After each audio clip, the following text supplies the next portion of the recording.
Apreciados participantes, sean bienvenidos al Seminario de Derecho Probatorio organizado por la Auditoría General de la República y la Universidad Distrital Francisco José de Caldas. Los temas que vamos a desarrollar en este seminario versan sobre el aspecto probatorio referido en concreto a tres tipos de actuaciones. La primera es el proceso de responsabilidad fiscal. La segunda, el proceso penal contemplado en la Ley 906 de 2004. Y la tercera se relaciona con el proceso disciplinario.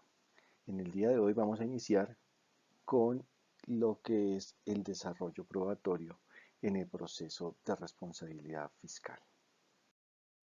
Entrando en materia, en lo que respecta al primer tema, es importante señalar que el proceso de responsabilidad fiscal es considerado como una actuación de naturaleza inquisitiva y dentro de las características que le son propias se encuentra la permanencia de la prueba. Ello implica que en las fases preprocesales, como las labores de auditoría o la indagación preliminar, se pueden obtener medios de conocimiento que pueden ser valorados en el proceso mismo de responsabilidad fiscal para adoptar las decisiones que allí sean menester. La actividad probatoria en cualquier proceso judicial o administrativo gira en torno a los medios de prueba, es decir, aquellos instrumentos de los que se sirve el operador jurídico o el operador judicial para llevar al proceso el conocimiento necesario respecto de los hechos que interesan a éste de cara a poder adoptar las decisiones que en derecho correspondan. En Colombia tenemos dos principios que inspiran el desarrollo de las actuaciones judiciales o administrativas. Son ellos la dignidad humana y el debido proceso. La dignidad humana, parafraseando a Kant, implica que el ser humano es un fin en sí mismo y no puede ser instrumentalizado. Esto implica, por ejemplo, que no se le podría torturar para obtener información de cualquier índole porque a través de esa práctica se le estaría instrumentalizando. Pasando al debido proceso, se encuentra previsto en el artículo 29 de la Constitución Política y establece el respeto al principio de legalidad, al del juez natural, la objetividad e imparcialidad de los funcionarios que adelanten actuaciones judiciales o administrativas, la favorabilidad de la ley penal, el derecho a un juicio sin dilaciones injustificadas, la presunción de inocencia, el derecho a no ser juzgado dos veces por el mismo hecho, la posibilidad de impugnar la sentencia, el derecho de defensa, el de contradicción, así como también la nulidad de pleno derecho de la prueba obtenida con violación al debido proceso.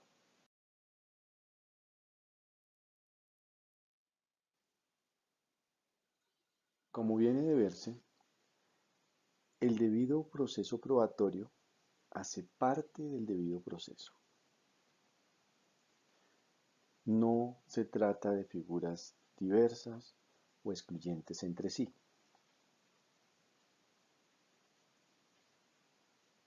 El debido proceso probatorio se alimenta de principios o derechos que son inherentes al debido proceso, entendido este en su acepción genérica.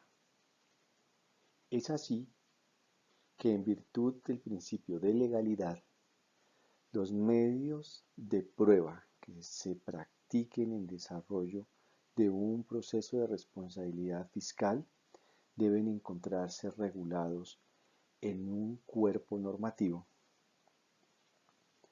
y esa regulación implica que el operador jurídico debe seguir las pautas tanto de producción como de valoración de esos medios de prueba.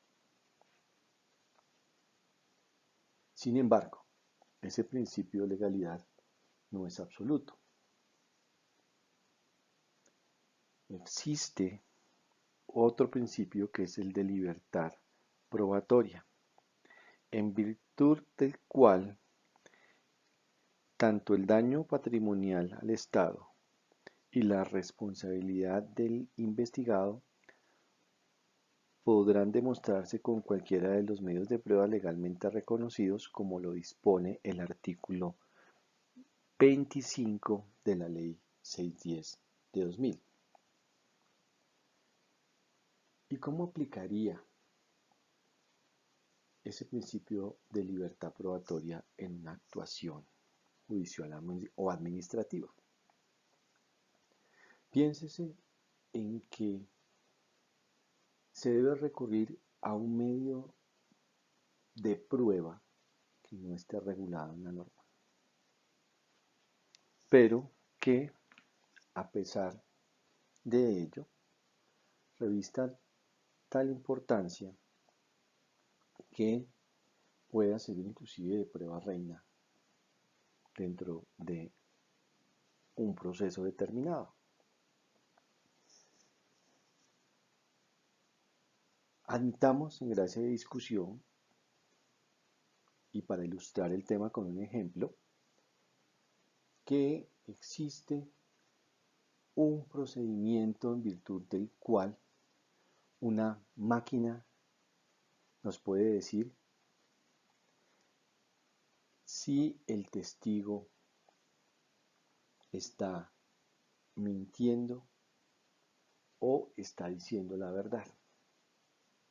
Pensemos que la tecnología nos permita llegar a esa conclusión a través de la aplicación, por ejemplo, de una prueba.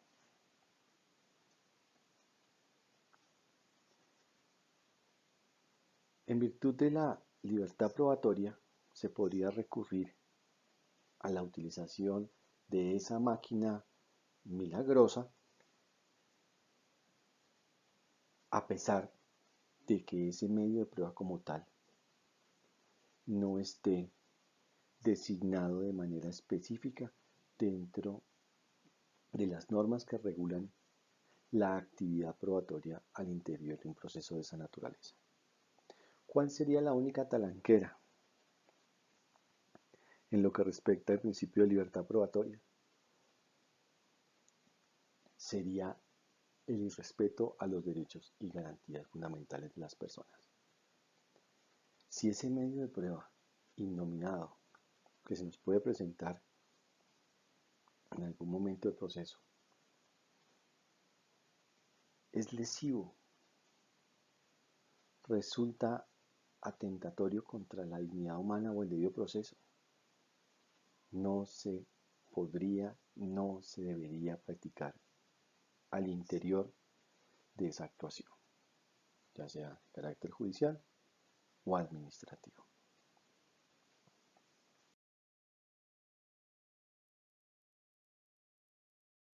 Al principio de publicidad, se debe señalar que en virtud de lo dispuesto en el artículo 20 de la Ley 610 de 2000, las indagaciones preliminares y los procesos ordinarios de responsabilidad fiscal son reservados.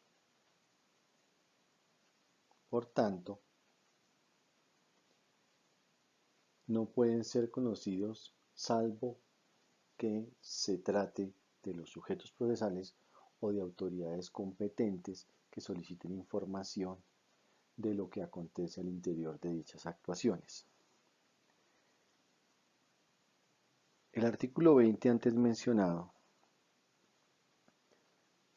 fue declarado exequible por la Corte Constitucional mediante sentencia C-477 del 9 de mayo de 2001, donde fungió como magistrado ponente el doctor Marco Gerardo Monroy Cabra, bajo el entendido que la reserva deberá levantarse tan pronto como se practiquen los medios de prueba que hayan sido decretados al interior del proceso de responsabilidad fiscal.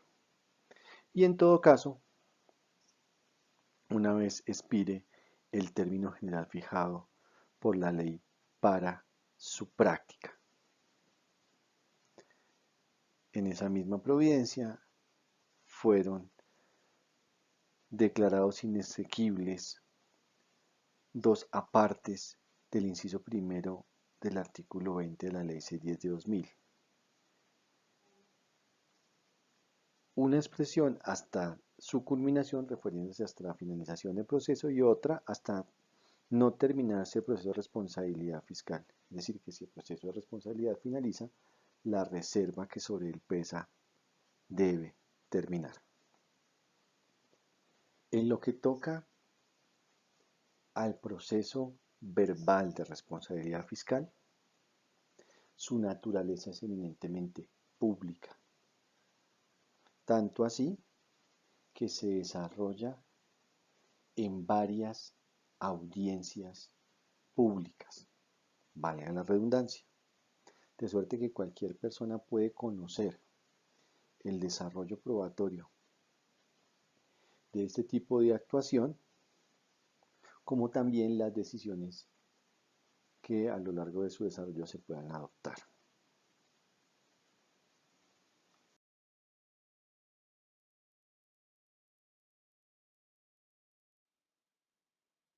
Continuando con los principios, tenemos el de oralidad, que se caracteriza por privilegiar a la palabra como medio de expresión sobre la escritura. La oralidad es propia del proceso verbal de responsabilidad fiscal, que como ya se ha indicado, se desarrolla a través de audiencias públicas que son registradas a través de sistemas de audio y video que permiten una reproducción fidedigna de lo que ha ocurrido en su desarrollo. Si bien es cierto, el proceso ordinario de responsabilidad fiscal se caracteriza por ser un procedimiento escrito, ninguna norma se opone a que, si se cuenta con el medio logístico apropiado, se pueda privilegiar el uso de herramientas tecnológicas para registrar las actuaciones procesales que se den en su desarrollo. En lo que concierne a la contradicción,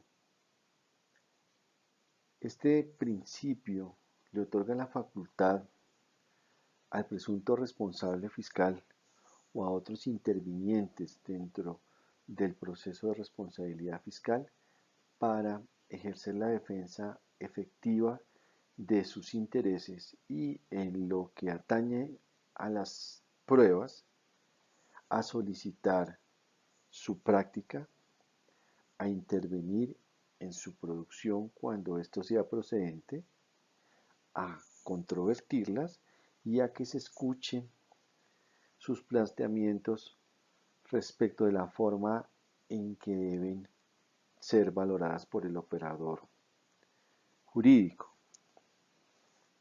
De conformidad con lo previsto en el artículo 32 de la Ley 610 de 2000, la oportunidad para controvertir las pruebas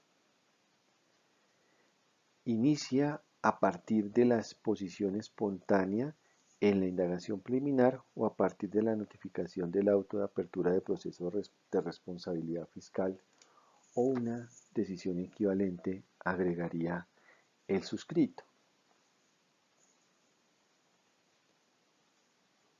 En sede del proceso verbal de responsabilidad fiscal, la contradicción se da primordialmente en la fase probatoria de la correspondiente audiencia.